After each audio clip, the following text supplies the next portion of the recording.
Selamat siang. Jadi kita akan mulai sebentar lagi. Nama saya Andi, saya dari Bandung Coffee Exchange. Hari ini saya akan memandu sesi talk show membahas soal climate resilience in coffee industry regarding to the climate change and some regulation compliance. Kita undang narasumber kita, ada Bapak Heru. Ada Bapak Heru ini agriculture consultant dan ada Ibu Wahida yang juga hadir di sini sebagai policy analyst. Dan dari sisi praktisi kita punya tamu dari luar yang juga berpraktek di processing di Indonesia. Kita sambut Bapak Nikola. Oke, silakan duduk Pak. Oke, saya izin duduk ya. Jadi kita langsung mulai. Sesi hari ini kita akan pakai bahasa Inggris karena kita punya tamu dari luar. Jadi topik diskusi hari ini adalah Building Resilience for Indonesian Coffee Amid Climate and Compliance Pressure. So we all know that this topic about the climate change and also the regulation for the producing countries is an ongoing topic for very long. Maybe since 2021, the topic becomes very sexy to be discussed, especially when Brazil is hit by the massive frost that plummeted their production up to until almost 40% left. And that heavily affected the coffee prices in the world. And then not so far after, also Vietnam experiencing the longest drought in their coffee history. And just recently, we can see for ourselves that the price for coffee in our nation, in Indonesia, is surging very rapidly. Even at some point, we touch the pricing up to 30,000 rupiah for 1.2 kg in Gayo for cherries. So that will make almost 180,000 per kg for the asalan, yeah? And it's very high price. So maybe this we can certainly correlate this situation with the real that we are witnessing ourselves about the climate change. But we want to also address the surging price, the rising demand in the consumption side that we cannot be followed by the number of production. So if Pak Heru can share the insight about how we could react to this situation regarding the climate change in coffee industry, please. Thank you, Pak Andi, for the very nice introduction, and a very good afternoon to everyone here. Maybe I started with some facts about the coffee, especially in Indonesia. Indonesia, we have around 1.4 million coffee farmers. Yep. Around 67% of those farmers are in Sumatra, yep, both for Robusta and Arabica, right? And our productivity is very low. So the government has its own data, but the private sector has also its own data. And according to some research by an organization called Enveritas, where I used to work, our Robusta farmers, can produce, on average, around 700 to 800 kilograms per hectare. And compare that with Vietnam. Yeah. Vietnam can produce 3 tons per hectare, right? And then our Arabica farmers, they own less than half a hectare, but they only produce, 300 something kilogram per hectare. That is one of the issue that we are facing, and that's not already adding the factors from climate change. So if we want to, for instance, taking into account the impact of climate change, the key impact for coffee is that Arabica now at 1,200 meters above sea level, cannot produce at maximum capacity. Now the farmer needs to go even higher. Even at they need to go to 1,000? even like 1,000 or 400 meters above sea level. Okay. Unless they design the farm with the microclimate conditions. And this is a thing that's been done by Pak Eko's team in Cagar Pangan, I think in Cukil, in Central Java, where they actually plant Arabica at 100 meters above sea level, and it can produce high quality, high volume as well. But this needs to be happen and needs to be facilitated by capacity building for farmers. And that's the first one. The second one, our coffee trees are old, right? So they're no longer in their peak productivity, and something needs to be done to rejuvenate, the productivity of this coffee. Now, when we talk about climate change, you mentioned, Pak Andi, about the frost in Brazil and then the crop failure due to drought in Vietnam. That's actually good news for Indonesia, right? Because farmers, get better prices. Yeah, blessing right? in disguise. Exactly, blessing in disguise. But the problem is, farmers don't produce all the way until asalan or green bean. Yeah.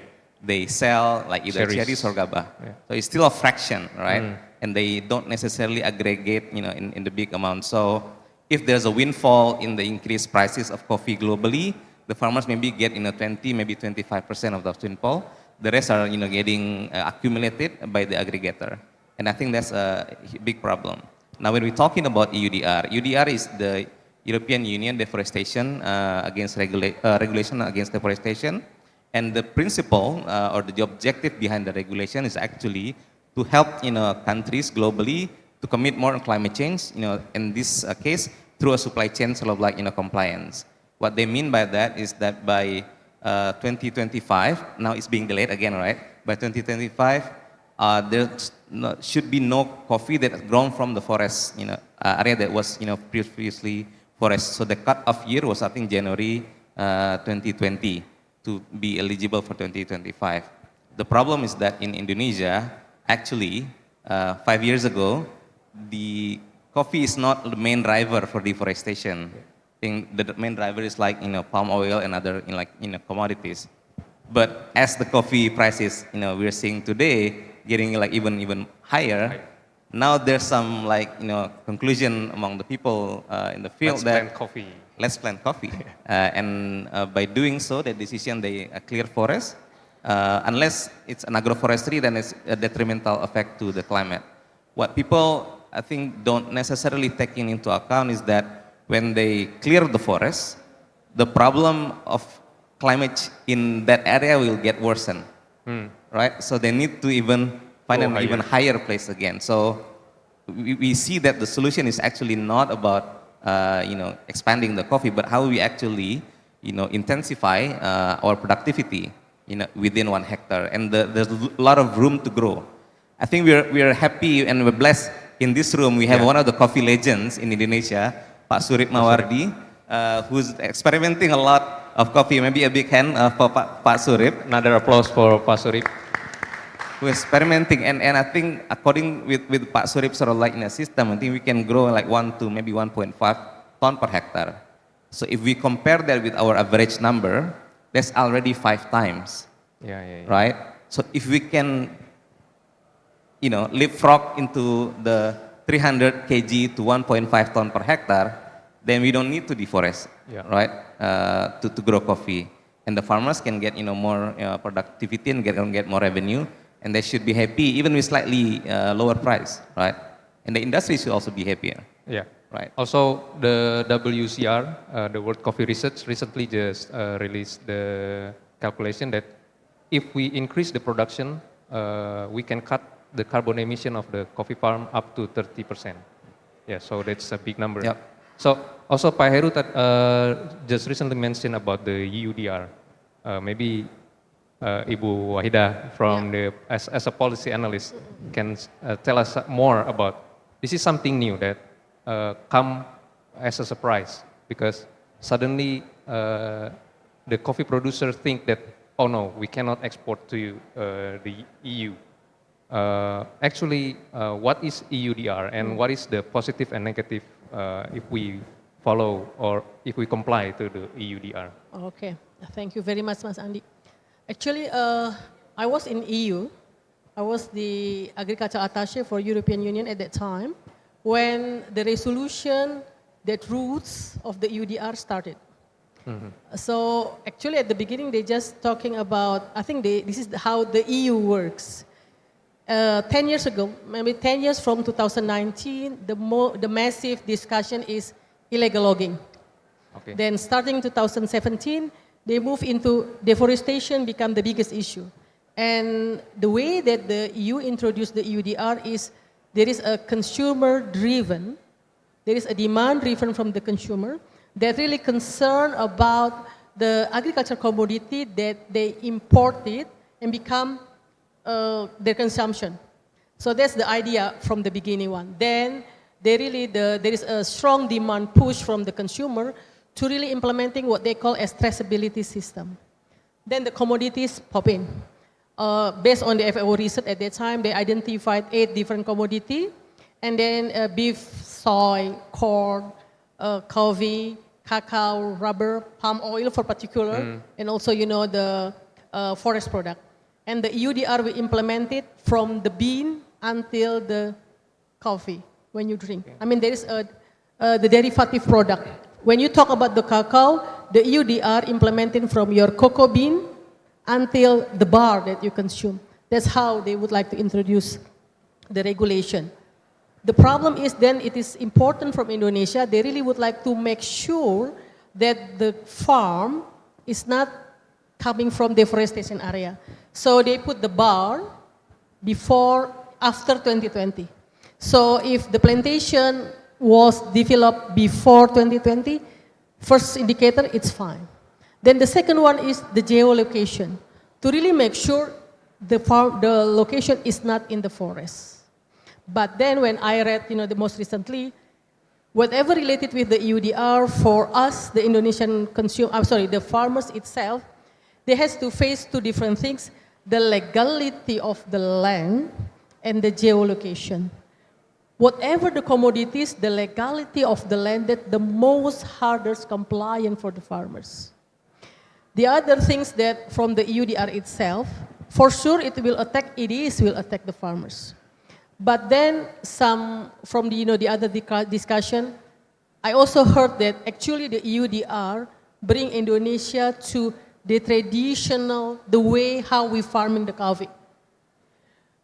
The EUDR is also, you would like to protect not only a single standing regulation, there's also another regulation banded with the EUDR, which is very likely discussed about. There is a farm to fork regulation. Apart from geospatial, geolocation, there's also farm to fork that regulate the input use. It's in line. That's what we call European Green Deal. This has happened when the Ursula von der Leyen, coming from the Green Party on the EU, become the president. Everything is green. So then, when you look, the EUDR is 2 different things. At the end of the day, although at the moment, I think the government really against the EUDR. Because, the EUDR itself, first, they're not yet finished with the GDPR. In particular, we're gonna submit our data on geolocation. Yeah. That's also, why it's been delayed. There is now, the EU itself is not really firm what happened with the GDPR of the location for all farmers in the world who supply the EU. Who gonna maintain that there is no scam? Misuse. There is no misuse of the location of the GDPR. So I think the geolocation of the farmers, that's the first issue. And I just discussed this as well. It's very much when they say consumer-driven, the biggest question is, I don't think European consumer understand how our smallholder processing the compliance towards the EUDR regulation. They have to work, when you're talking about the smallholder farmers, I think the EU has, many farmers doesn't realize as well, this is very small. Yeah. This is not like 50 hectares, 300 feet, no. This is land that maybe, for the estate crops, less than 1 hectare, 2 hectares. Half hectares on average. Yeah. And then exactly how the process to get this land legality. Then we can see UDR for the farmers, it's a threat, sure. And then with the delay process, actually, what we should do from the government is, accelerate all the farmers to get the STDB. STDB is legality certification about their farm, then the geolocation. Actually, geolocation is not a new thing for many farmers. Yeah. When you apply for the ISPO, you need geolocation. Then what we can do, I think to see this, we have to really make sure the GDPR of the data is not misused. That's from the second point. But then the second thing, it is from the producer side. From the consumer side, the biggest question, with the all compliant process to fulfill the UDR, whether the European consumer willing to pay more for that process. Yeah. Based on my experience, I live 4 years in Europe. Compared to Indonesian consumer is more likely to pay more because European consumer is price averse. Whether they will, which is already start. Now in coffee in Europe is already increasing. They're gonna think twice because Indonesia normally consume 1-2 times maximum. The EU, particular Nordic country, they will face 7 times, 9 times coffee drinkers, time whatever you name it, the margin pricing of the compliance. That's the discussion. And then also, I bring up the discussion. It is important to now starting thinking and bring this to the global discussion. You need to think about the local sensitive indicators beyond the EUDR and actually can lead us toward the compliance of the EUDR. We need acknowledgement from the regulation. This is the discussion between the government to really acknowledge the local wisdom activity that really actually indicate the compliance apart from the geolocation. Because, to really stop the farmers doing, again, opening the deforestation, it's not an easy thing for the coffee because the coffee needs shade. The coffee really needs shading. So the microclimate is the objective for all farmers to maintain their coffee to growing better. So I think there's not much room for us to really express what the coffee farmer has been doing in the farm. So I think this is something that we can really, bring up to the more wider stakeholders to really understand that the compliance issue is not easy thing. It costs a lot of money. All the compliance process equals money. And then the problem is, at the end of the supply chain, whether our consumer in Europe, do they really willing to pay more for this compliance process of the EUDR? So it's already being delayed twice. 2 years. Twice. Twice. With it still floating, I think they haven't made a decision about the continuity of the EUDR. So Nicola, from your perspective as a producer, also you are selling coffee to Europe, right? What is your experience with EUDR? Okay, so I need to contemplate the answer first. I need to be polite.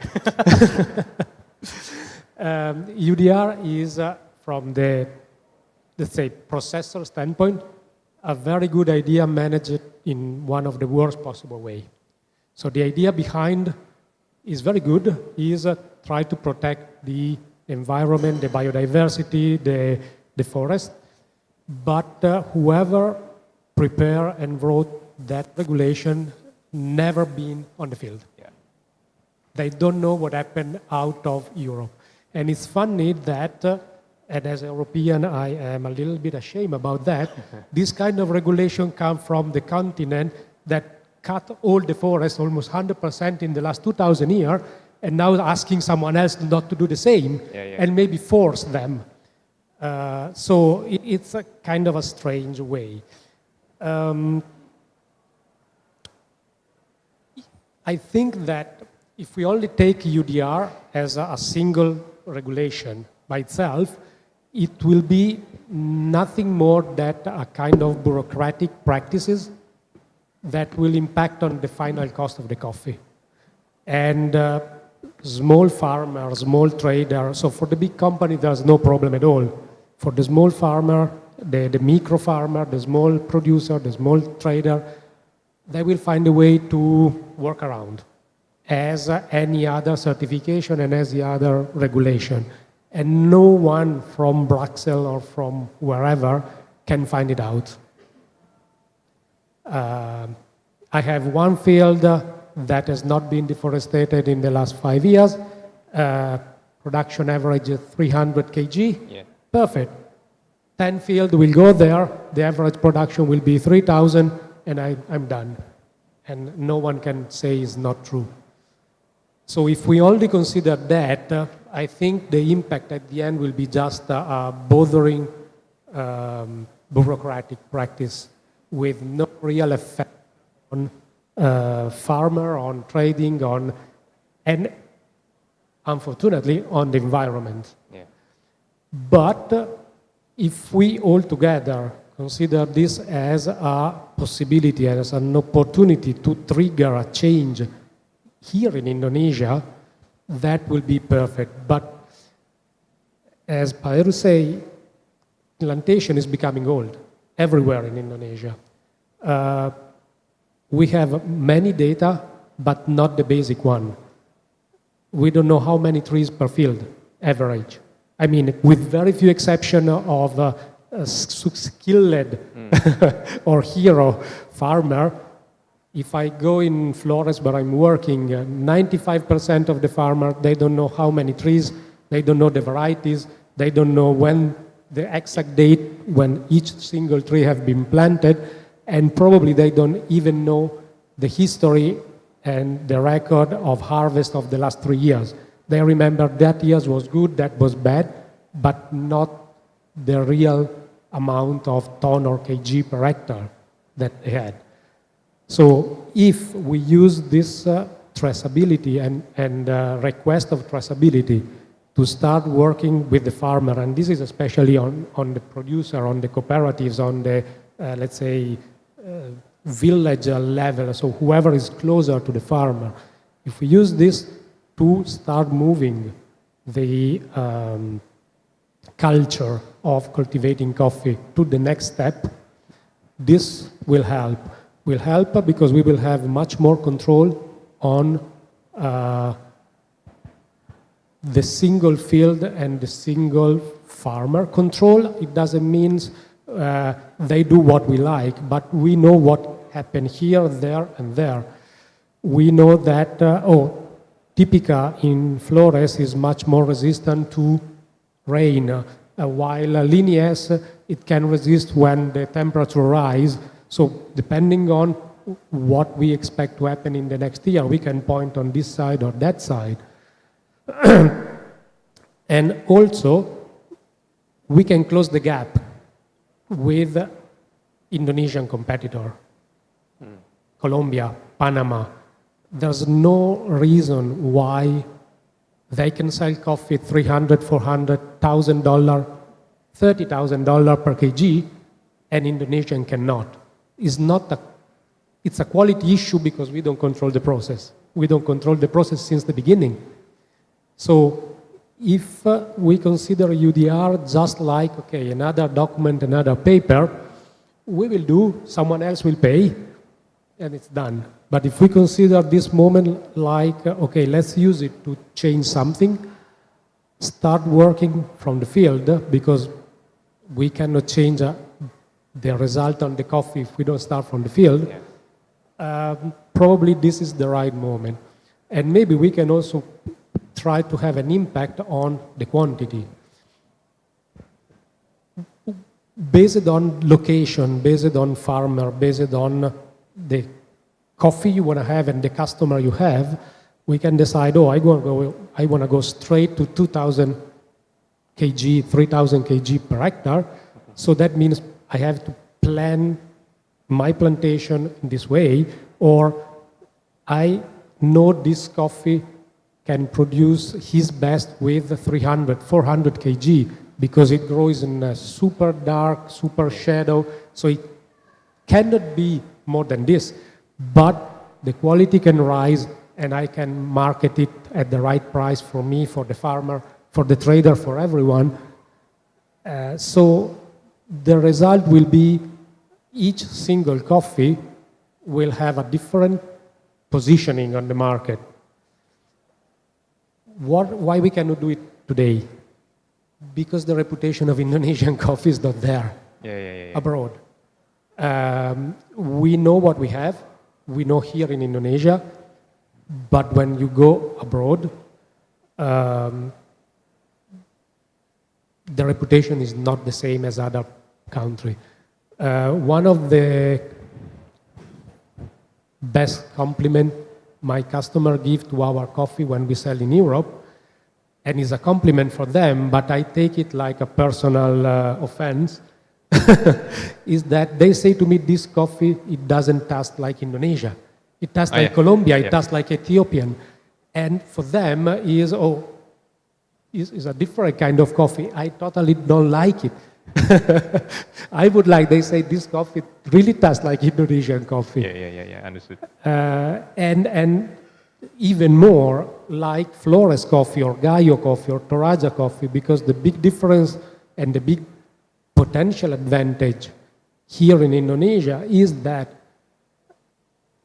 each single region has a totally different coffee. If you go to Brazil or Vietnam, partially Colombia, Panama, the flavor, the aroma is much more similar and homogeneous. Then you can have good coffee, bad coffee, but you can always understand this coffee is from Brazil, is from Colombia, is from Panama. If we do blind cupping with 10 different coffee from 10 different areas in Indonesia, they seems totally different origin. So we have a lot of potentiality, totally unused and unexplored.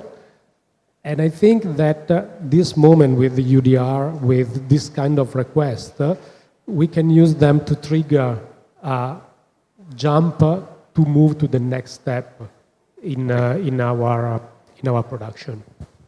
Okay. So as coffee producer, I think the stability of the coffee production from farm to your processing facility is important, right? Regarding to the climate change, we see that the production from the farm is very unstable. One of the reason Gallo cherries is becoming so expensive today is because the expected number of the crop this year is not coming to the prediction. Also in Java, we experienced almost 40% drop in the crop. And in Flores, also 30%. Yeah. So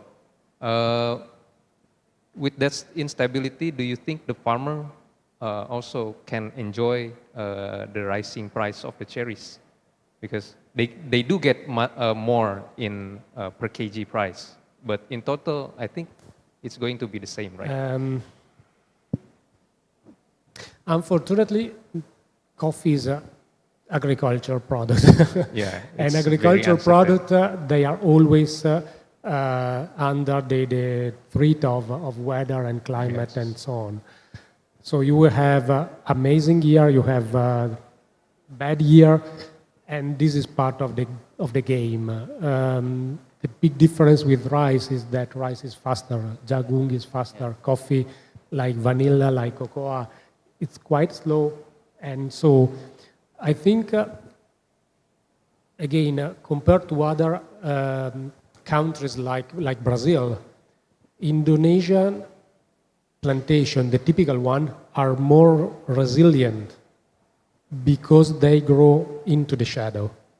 And shadow, especially if you have a mix of different trees and different cultivation, can help in reduce the effect of climate change.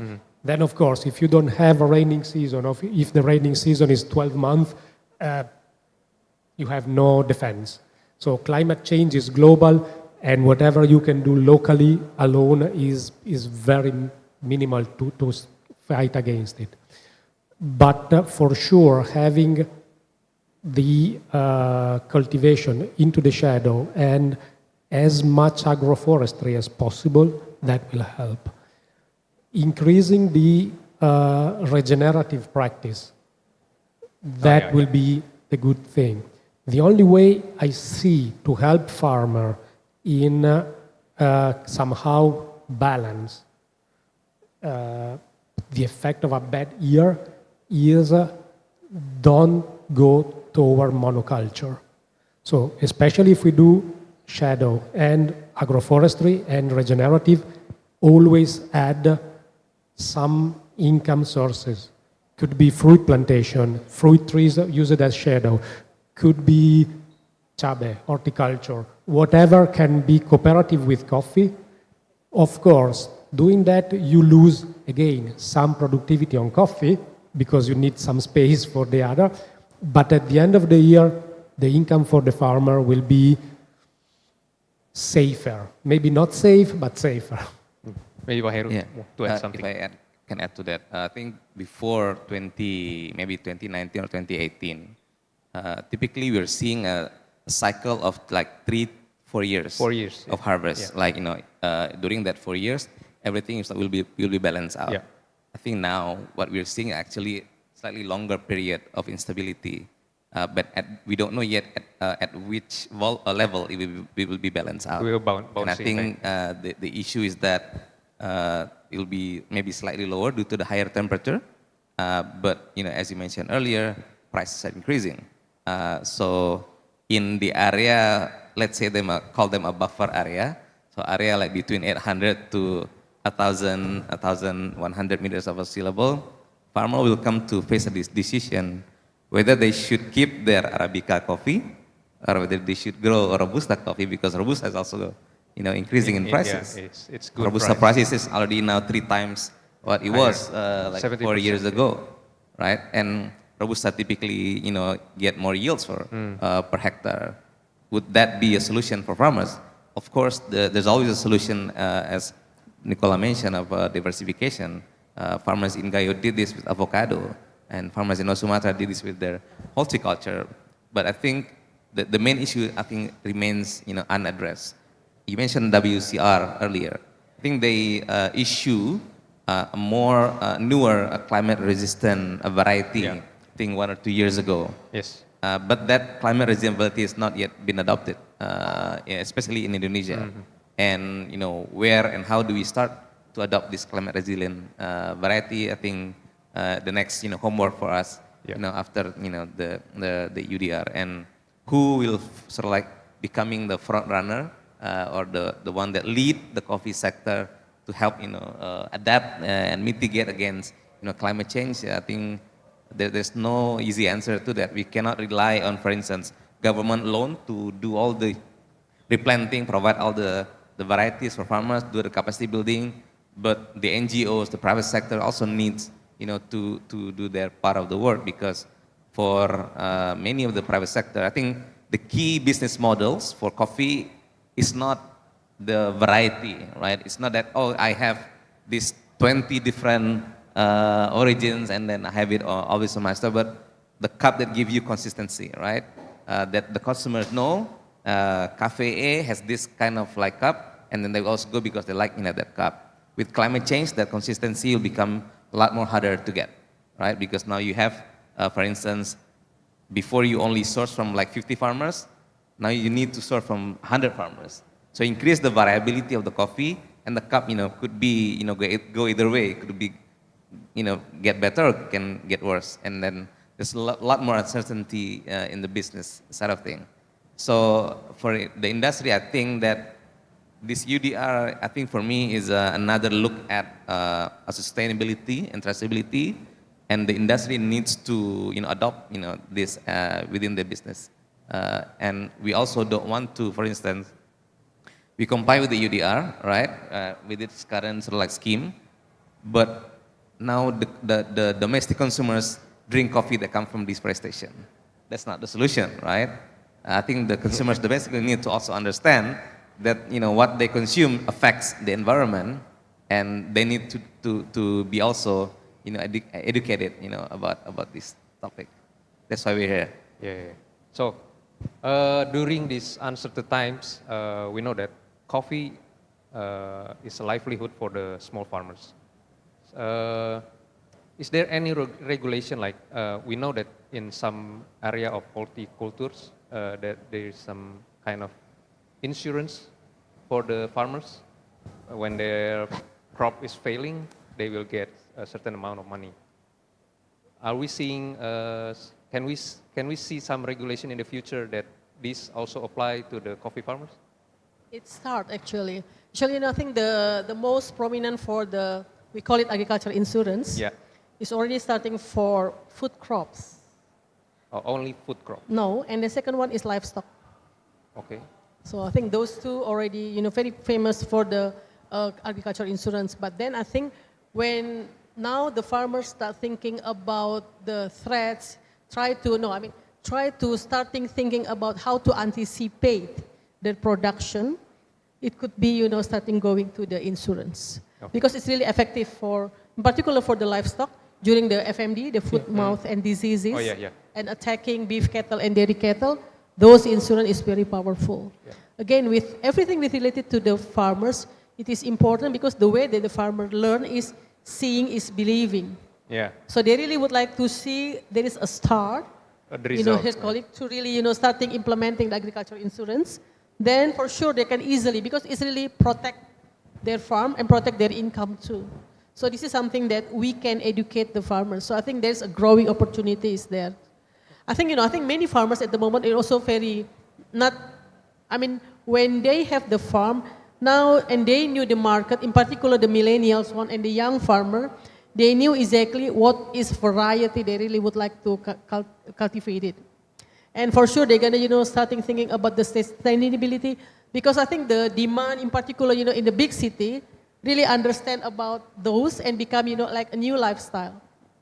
It's kind of like what we call in the term of the economic is the credence attribute that gonna go along with the bean, which is already starting. I think people would like to have more, and I think some baristas starting to, telling the story about the coffee.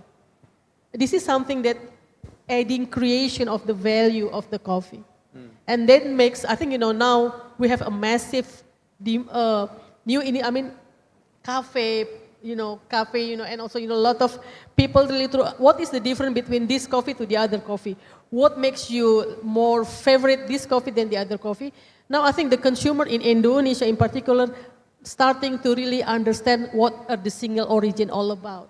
What are the farmers try to farming, who are the they? narratives. Where is the location? And actually, the way that international trading market works, starting with the IPR, we start from the GI. It's a good thing. It is important. There's the traceability coming from the area, and then it will be embedded. It's just like knocking the door, what is the difference between Toraja coffee and other coffee? And then by the GI, it goes along with, you can insert many things, sustainability and other credence value that really appreciate our bean. So Nicola, maybe you want to add something? Yeah, about insurance, it's something that I have already started evaluating. Okay. But there are few big obstacles that must be somehow fixed before we can apply that to coffee. In the past, when I was working with different crops in agriculture, it was much more easy. The first one is that insurance company, they work only with objective data and something they can measure. Oh, yeah. So if farmer, they don't know how many trees, the average harvest or the perfect history, at least from one field, not from every single tree, but from that field. For insurance company will be impossible to issue any kind of protection. Because they don't have any Because they projection. don't have the story, they cannot do the mathematics. So how you can say you lost or you have a good or a bad year if you don't have a record and something that is proven that is used by the insurance company as a starting point to calculate how much you should pay for the insurance. But if the farmer can provide the data, If the farmer it's can possible. provide the data, there's the second problem that is a little bit more tricky. And this is based on something that happened now here in Indonesia, at least in Flores and in Gayo. I don't know if everywhere in Indonesia. And it's totally different from what happened in Colombia or in Panama or in... When the farmer bring to the processing center the cherry, all the cherry cost the same. There's no different cost for good cherry, bad cherry. So No, yeah. that's another obstacle to calculate, is this year good or not? Because maybe I have the same amount of cherry as last year, but everything is rotten. For farmer, this is not a big issue. They put everything together and they pass this responsibility to the processor, to who's next in the chain. But if the insurance is on the farmer, and I think it must be on the farmer and not on the processing center, that means it's not only a matter of calculate the quantity, it's also a matter of calculate the quality. And again, this is something that in Colombia, by the way, is quite typical. You bring to me the cherry, oh, this is good, I pay twice that bag because that bag is not good. I cannot do this in Indonesia today. Farmer will never accept it. So the risk of buying good or bad cherry is on the processor, is on the factory, is not on the farmer. So we have first to fix these two problems, and then we can go talking to the insurance company. I think maybe a good point to add, Nicola mentioned the risk in the production of getting the good cup is at the process, and that's actually true. And climate change also influenced this. I think before, to make a 1 kilo, for instance, a good Gayo coffee, you need what, 6.5 kgs of cherries. Now probably you need 8 or 9 kilos, right? And that's meaning that the risk is getting higher. And then the price of the cherry is rising, but also the amount of cherry. So protection for the farmers seems like not near in the future, right? Maybe protection for the processor? Probably is more easy because it's more easy for let's say a medium-sized processor, so not the micro one, to create the mathematics for insurance. But at that point, I don't know if the insurance company want to join. Yeah. So I want to take the topic back to the climate change and also related to the UDR. Basically, UDR is a noble intention from the European country. They want the coffee to be deforestation free because they are seeing the climate change is becoming more real and so on. But I also want to address the inequality of the responsibility. The production countries being subjected with very heavy responsibility to keep the carbon emission balance, while actually the transportation, the roasting process, the consuming process also contributes to the carbon emission. So that brings me to another question about the compensation that producing countries should get. And maybe we can start, I can ask a short statement from three of you because I have already been given the sign that we have already run out of time about carbon trading in related to the UDR and also climate change. Please, starting from Pak Heru. this is the issue that need to be discussed in days, not a couple of minutes actually. But there are several options, for instance, that's being called either carbon trade or emission trading scheme or ETS, or another term is called payment based in environmental service, but result-based payment, RBP. For instance, Jambi province is one of the location where the World Bank is implementing emission reduction projects, and we know for a fact that Jambi also produces coffee.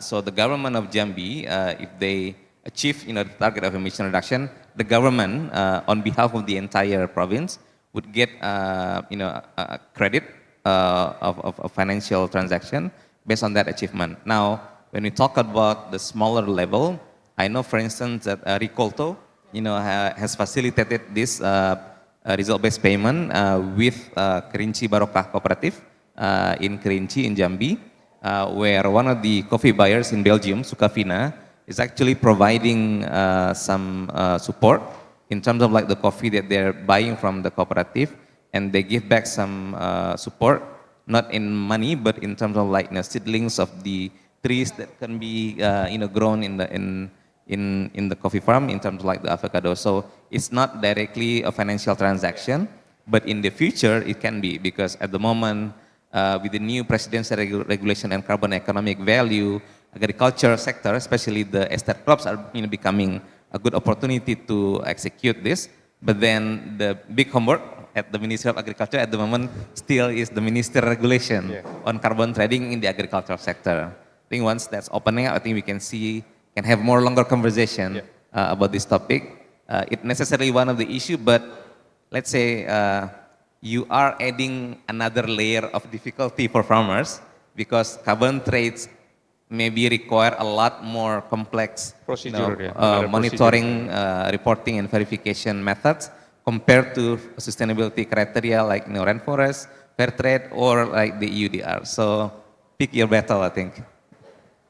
It's still a long way to go for the smallholders. I'm not saying about the big plantation for sure, because it's part of their AESG. And that's why, the carbon offtake, they really is a massive now.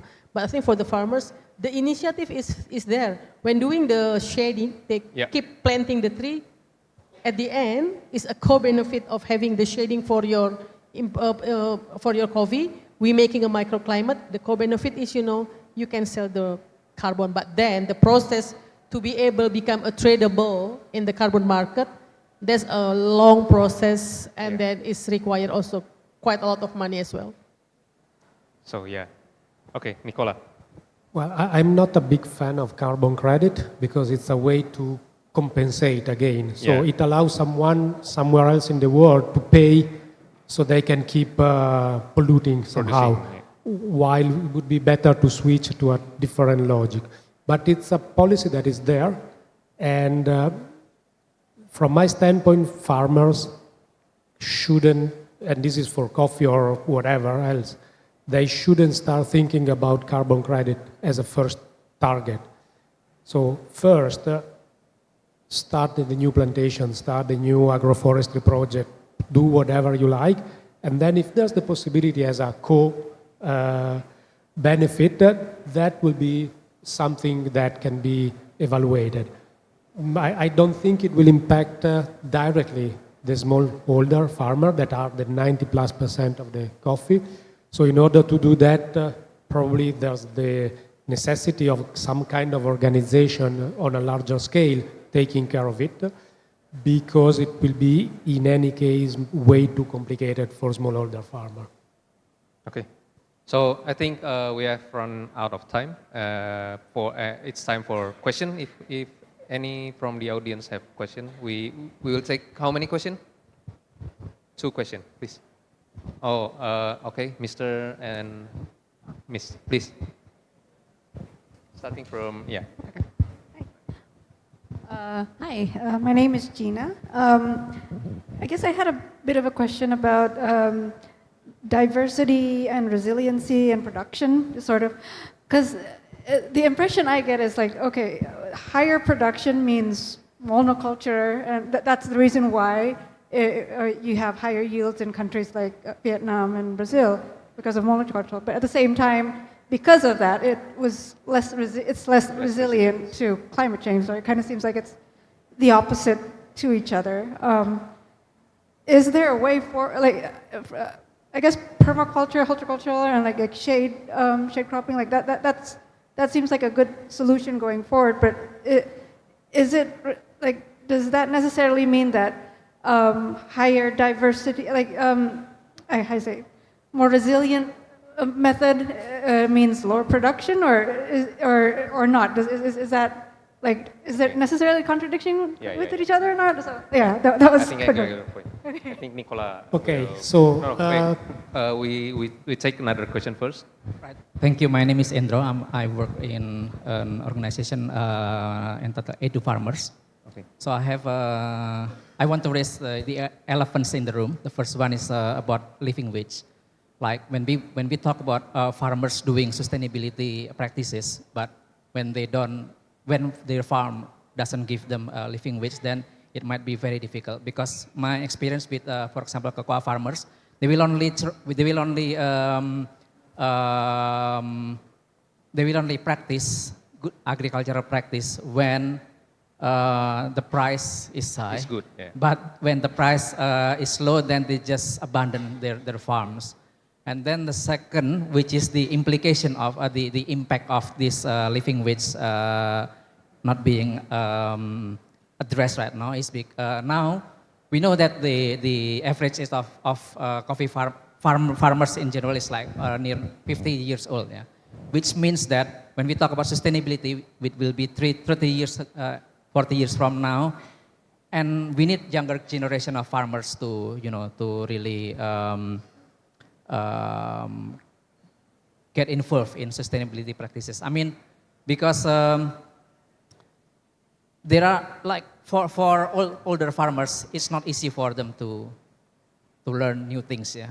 The compliance and then agricultural practices, climate adaptive, smart farming. So, but the sad reality is that not many young farmers. I know that there are case studies and media release about young farmers, but they actually not as much as what it looks like in the media. And then the third one is, I think just want to touch on your point on insurance. Actually now there is a second wave of insurance, which is parametric insurance, which doesn't rely on farm data, but on parametric data. For example, weather-based index insurance. So the data, the indicator is weather how this is like weather data, yeah. So insurance company doesn't have to go to the farm and check the production and then the damage and so on and so forth, which is very costly for the insurance, which make them not interested in agriculture insurance. But parametric insurance, they can rely on the weather-based data. But the problem is that, on the other hand, farmers don't understand this kind of data. And again, there are many old farmers who don't understand this concept. So it's like I don't know, it's a vicious cycle. So yes, this is, I mean, I don't know if there are like sufficient efforts to make farmers, young farmers especially, to get, like more interest to work on their farm, on their parents' farms, to continue their business, because we know that migration is keeps rising, because I mean, young people in rural area are not stupid. Yeah, they know that which one gives them more money. Yeah. So thank you. Okay. Thank you. So we bring the first question about the diversity, and is the solution for the climate change is monoculture or actually more diversity? Okay, Nikolai will be the best to answer. The first answer is yes, if you have regenerative or permaculture or forest coffee, is more resilient, intrinsically more resilient, because multiple species working together react a stronger way against any kind of change. Then, of course, if you have a drift, constant drift, this will impact in any case, but the reaction to sudden change is much more stronger in a forest than in a monoculture. On the other side, if you have a monoculture, you can have a super high density. It means that per hectare you can have twice, sometimes even more, coffee trees than in a regenerative project. So even if each single tree will have the very same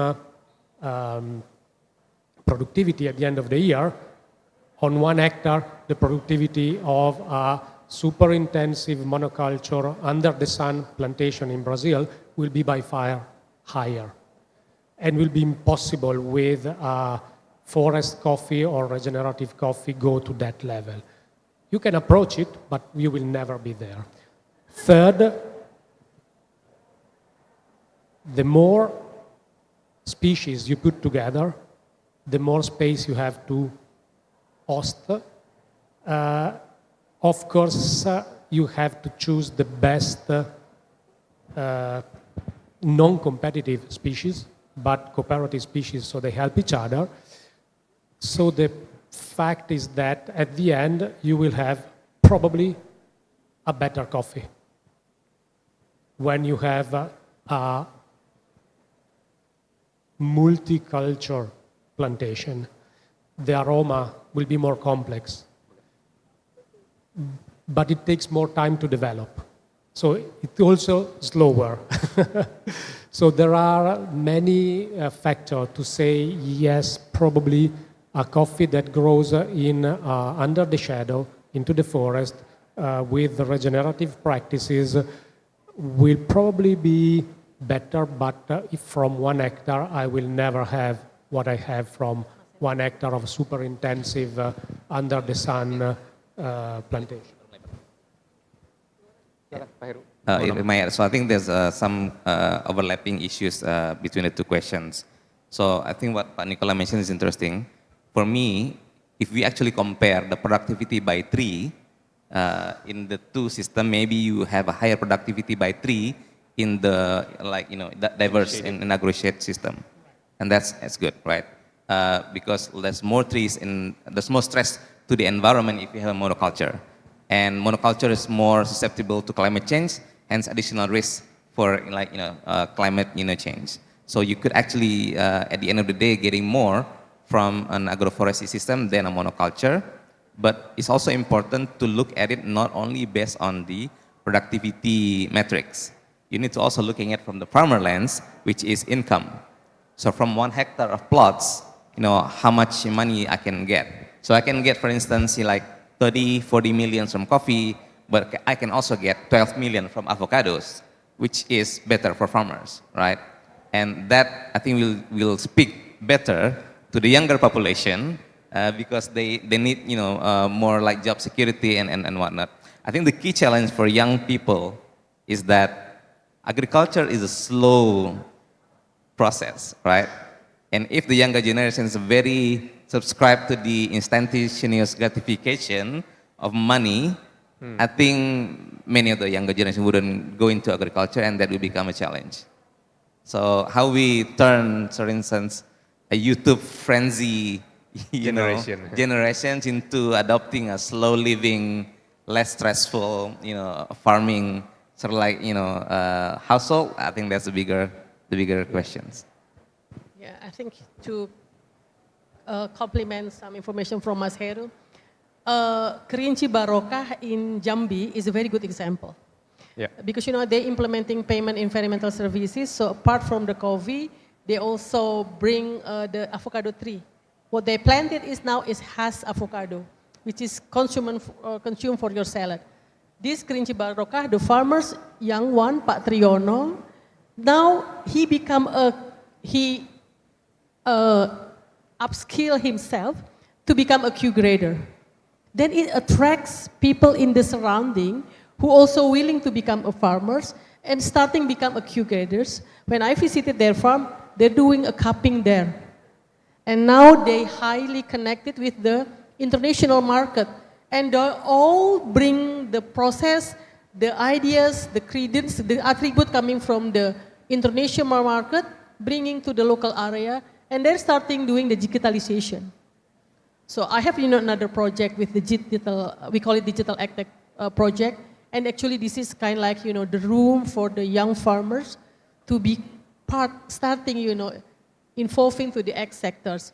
And one very simple story, in one location there is a company in Banyuwangi introduced drone and become a pilot drone, become a new job that very creative brightness to the young millennials in that particular villages. They don't have to go to Banyuwangi, the main city, they just go into the field, and then they have so many company, and then they just graduated from local college in that area, but they learn so much how to make this drone. For sure this is not an expensive one. They're doing this drone, and in such a way, they add more nozzle, they're working, there is a lesson learned, and then they're creating the demand, people appreciating. So there is a job opportunity through digitalization. So I think this is maybe one corridor to addressing the aging farmers. Aging farmers is all sectors, unfortunately, but I think we should be able to find a way to find the gimmick to attract the young millennials to be entering the market in X sector. But like Mas Heru says, it has to be a slow living one, not really, cosmopolitan one. Or content-friendly farm, yeah? Content-friendly so they farmers. can do farming while making content. Yeah, I think actually, we have a digital AgTech, in Brawijaya this coming Tuesday. Oh, okay. It's a big event, so all millennials will be there. So I think it's good sign for Indonesia. This is maybe the room for knocking the door and attracting the young millennials to enter the market. Enter the X sector market. So, okay. So to wrap this session, maybe I will make a closing statement about the climate change and how the coffee industry should react. So the climate change is very real, but addressing climate change only to be blamed for the lowering in production, I think it's not wise. We also need to address our farm management and also the inequality of responsibility. I think we also need to address that. It's truly unfair if we put all the responsibility in the upstream, while the downstream, they can use paper cups, plastic cups to make milk, coffee, latte, and roasting, without any responsibility, or maybe taking their Land Rovers to the farm and making more carbon emission. I think, yeah, it should be a shared responsibility to take care of the environment. And with one door closed, I think more doors will be open, I think, yeah. So, yeah, thank you for attending this session, and to the source person, thank you for your insight. As my name is Andi, and that's all. Thank you. Thank you.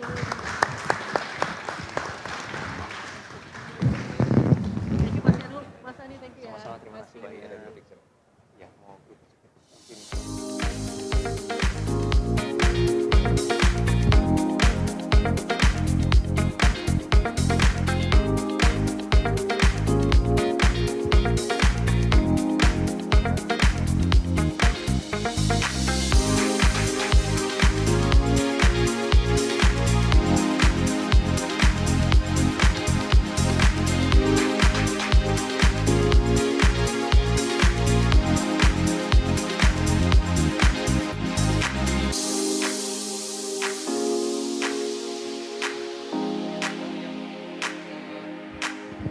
Buat teman-teman yang hadir di sini, mohon maaf mungkin karena area ini juga akan dipakai untuk awarding ya. Jadi dari panitia tadi mengarahkan untuk areanya di clear dulu.